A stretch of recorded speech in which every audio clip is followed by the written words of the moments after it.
اعوذ باللہ من الشیطان الرجیم بسم اللہ الرحمن الرحیم اللہم صلی علی محمد وعلی آل محمد کما صلیت علی ابراہیم وعلی آل ابراہیم انک حمید مجید اللہم بارک علی محمد وعلی آل محمد کما بارکت علی ابراہیم وعلی آل ابراہیم انک حمید مجید۔ السلام علیکم ورحمۃ اللہ وبرکاتہ۔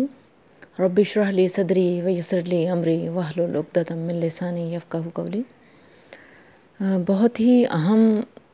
احادیث مبارکہ لے کر آپ کی خدمت میں حاضر ہوئی ہوں۔ غور طلب بات ہے، اللہ تعالی ہم سب کو اپنی رحمت کے سائے میں رکھے اور نیکی کی توفیق عطا فرمائے اور اپنی رحمت سے ہمیں گناہوں سے بچائے رکھے۔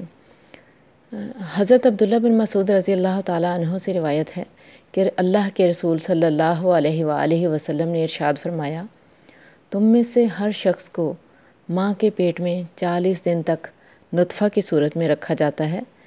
پھر اتنی ہی مدت وہ جمع ہوا خون یعنی علقہ کی صورت میں رہتا ہے، پھر اتنی ہی مدت گوشت کا لوتھڑا یعنی مضغہ بنا رہتا ہے، پھر اس کے بعد اللہ تعالیٰ ایک فرشتہ بھیجتا ہے اور اس انسان کے بارے میں جب کہ وہ ماں کے پیٹ میں ہی ہوتا ہے اسے 4 باتوں کے لکھنے کا حکم دیا جاتا ہے۔ اس کی روزی کا، نمبر 2 ہے اس کی موت کا، نمبر 3 ہے اس بات کا کہ وہ سعادت مند ہوگا یا بدبخت، استغفر اللہ،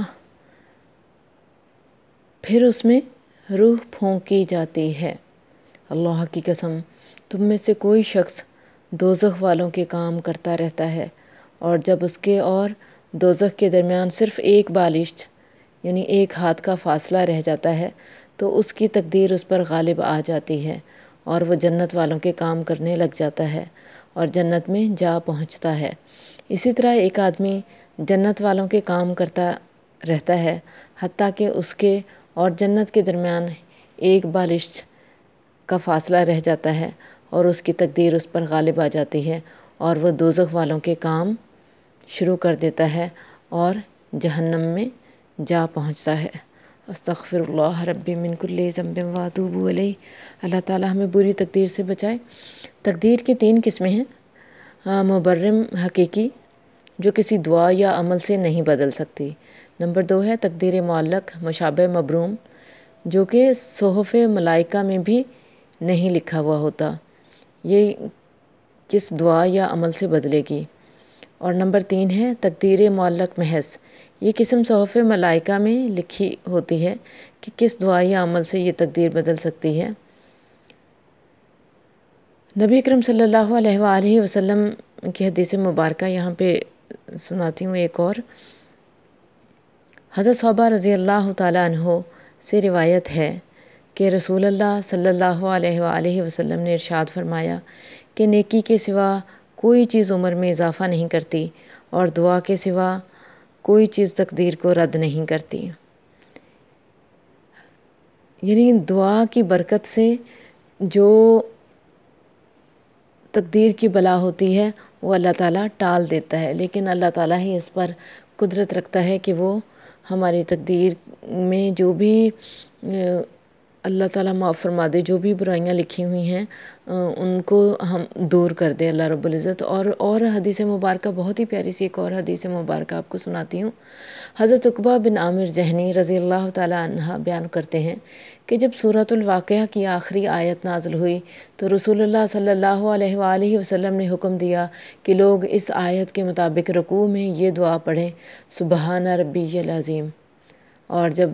سبح اسم ربک الاعلیٰ نازل ہوئی تو آپ صلی اللہ علیہ وآلہ وسلم نے حکم دیا کہ لوگ اس کے مطابق اپنے سجدے میں یہ دعا پڑھیں، سبحان ربی الاعلیٰ۔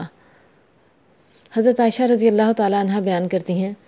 کہ انہوں نے رسول اللہ صلی اللہ علیہ وآلہ وسلم سے طاعون کے بارے میں سوال کیا تو آپ صلی اللہ علیہ وآلہ وسلم نے فرمایا کہ یہ ایک عذاب تھا جسے اللہ تعالیٰ جس قوم پر چاہتے نازل کر دیا کرتے تھے، جبکہ ایمان والوں کے لیے اللہ نے اسے رحمت بنا دیا ہے۔ لہٰذا جو شخص طاعون کا شکار ہو تو وہ اپنے علاقے ہی میں صبر کے ساتھ ٹھہرا رہے اور یہ یقین رکھے کہ اس کے مقدر میں جو مصیبت ہے اسے پہنچ کر رہے گی تو اسے اتنا اجر ملے گا جتنا کہ شہید کو ملتا ہے۔ سبحان اللہ۔ حضرت ابو موسیٰ رضی اللہ تعالیٰ عنہ روایت کرتے ہیں کہ حضرت صلی اللہ علیہ وآلہ وسلم نے فرمایا، میری اور جو چیز میں لے کر آیا ہوں اس کی مثال اس شخص کی طرح ہے جو ایک قوم کے پاس آیا اور کہنے لگا، اے قوم، میں نے اپنی آنکھوں سے ایک لشکر دیکھا ہے اور میں تمہیں ڈراتا ہوں، اپنی جان بچاؤ۔ بس کچھ لوگ اس کی بات مان کر منہ اندھیرے ہی نکل جاتے ہیں اور جان بچانے میں کامیاب ہو جاتے ہیں، اور کچھ لوگ اسے جھوٹا کہتے ہیں اور صبح تک ٹھہرے رہتے ہیں۔ چنانچہ صبح کو وہ لشکر ان پر حملہ آور ہو کر انہیں ہلاک کر دیتا ہے۔ بس یہ ہے مثال اس شخص کی جو میری اطاعت کرے اور جو کچھ میں لایا ہوں اس پر عمل کرے تو وہ نجات پا گیا، اور اس کی مثال جو میری اور جو کچھ میں لایا ہوں اس کی نافرمانی کرے تو وہ تباہ ہو گیا۔ اللہ رب العزت سے دلی دعا ہے کہ اللہ تعالیٰ ہمیں نبی اکرم صلی اللہ علیہ وآلہ وسلم کی خشوع و خضوع اور سچے دل کے ساتھ، صدقے دل کے ساتھ پیروی کرنے کی توفیق عطا فرمائے، اور یہ پیروی صرف اللہ اور اللہ رسول صلی اللہ علیہ وآلہ وسلم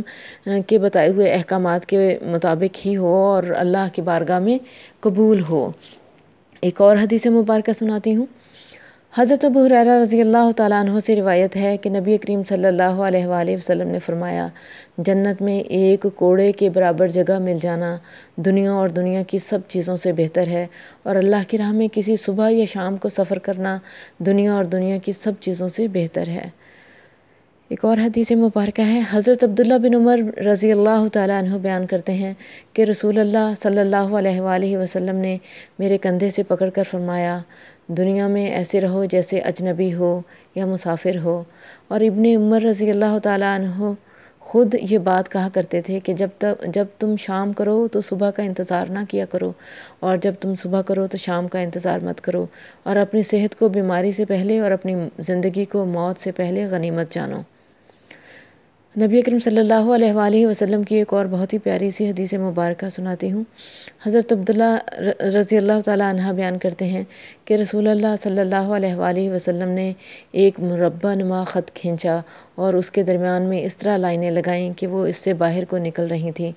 اور اس کے اندر بھی ادھر ادھر